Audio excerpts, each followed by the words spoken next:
Good morning, students. How are you? Let me start the work.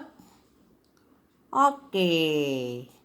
Open your Hindi book, Pagya Parva, Lesson 6, अनोखा वरदान. कल reading की थी. हाँ जी. अब हम करेंगे. बहुत पुरानी बात है. किसी गांव में एक गरीब जुलाहा रहता था. उसका नाम भोला था. वह अपने नाम के अनुरूप ही भोला भी था. वह कंधे पर कपड़ा बुनकर अपनी जीवन निर्वाह करता था. एक दिन की बात है. रोज की तरह भोला अपने कंधे पर कपड़ा बुन रहा था कि अचानक जोर की आवाज़ के साथ उसके कंधे की लकड़ियाँ टूट गई. कंधा टूटने से भोला परेशान हो गया. वह सोचने लगा, अब क्या करें. वह सोचने के बाद भोला कुल्हाड़ी लेकर जंगल की ओर चल पड़ा. जंगल में जाकर उसने नीम का एक पेड़ देखा. पेड़ देखकर भोले ने सोचा, क्यों ना इस नीम के पेड़ को काटकर लकड़ी ले लूं. ऐसा सोचकर वह कुल्हाड़ी से उस नीम के पेड़ को काटने लगा. उस पेड़ पर एक यक्ष रहता था. पेड़ पर कुल्हाड़ी चलाते ही देखकर यक्ष जल्दी से पेड़ से उतर और भोला से बोला, यह मेरा घर है, कृपया इसे आप न काटें. यक्ष की शीलतापूर्वक बोलता हुआ देखकर भोला का हाथ रुक गया. वह यक्ष से बोला, यदि पेड़ न काटूं तो लकड़ियां कहाँ से लाऊंगा. लकड़ियों के बिना मेरा कंधा नहीं बन सकता. कंधे के बिना मैं कपड़ा नहीं बना सकता. ऐसी स्थितियों में मेरा परिवार भूखा मर जाएगा. जुलाहे की परेशानी सुनकर यक्ष ने कहा, मैं तुम्हारी सादगी और सच्चाई से बहुत प्रसन्न हूँ, इसीलिए मैं तुम्हारी मदद करना चाहता हूँ.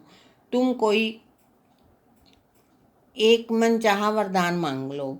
यक्ष की बात सुनकर जुलाहे ने कहा, यदि आप मुझ पर प्रसन्न हैं तो मुझसे मनचाहा वरदान देना चाहते हैं तो कृपा करके मुझे समय दें. मैं घर जाकर अपने मित्र व पत्नी से पूछ कर आता हूँ.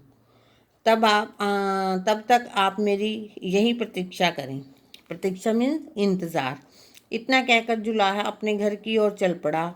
उसका मित्र उसे रास्ते में ही मिल गया. भोला ने अपने मित्र को सारी बात बताई और उससे पूछा कि मैं यक्ष से कौन सा वरदान मांगूं.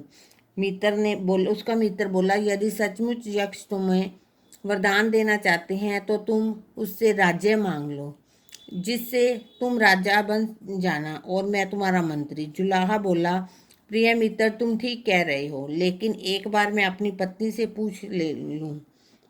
इतना कहकर वह घर की ओर चल पड़ा. घर पहुंचकर जुलाहे ने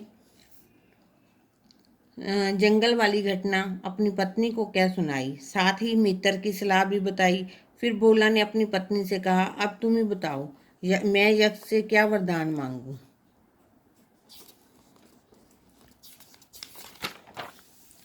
कुछ देर तक सोचने के बाद भोला की पत्नी ने कहा, स्वामी, राजा बनना तो बड़े लोगों का काम है. हम तो जुलाहे हैं. हम ज़्यादा कपड़ा बुन सकें. इसीलिए आप जाकर भी यक्ष से हाथ और एक सिर और मांग लो, जिससे आप रोज दुगना कपड़ा बुन सकोगे. एक के कपड़े को बेचकर हम अपने घर का खर्चा चलाएंगे और दूसरे के कपड़े की कमाई जोड़कर सुंदर सा मकान बनाएंगे. पत्नी की सलाह सुनकर जुलाहा जल्दी जल्दी यक्ष के पास पहुंच जाता है और बोला, हे यक्ष देवता, वरदान में आप मुझे 2 हाथ और एक सर और दे दो. एक सर और 2 हाथ तो पहले थे. उसने कहा कि एक सर और 2 हाथ और दे दो.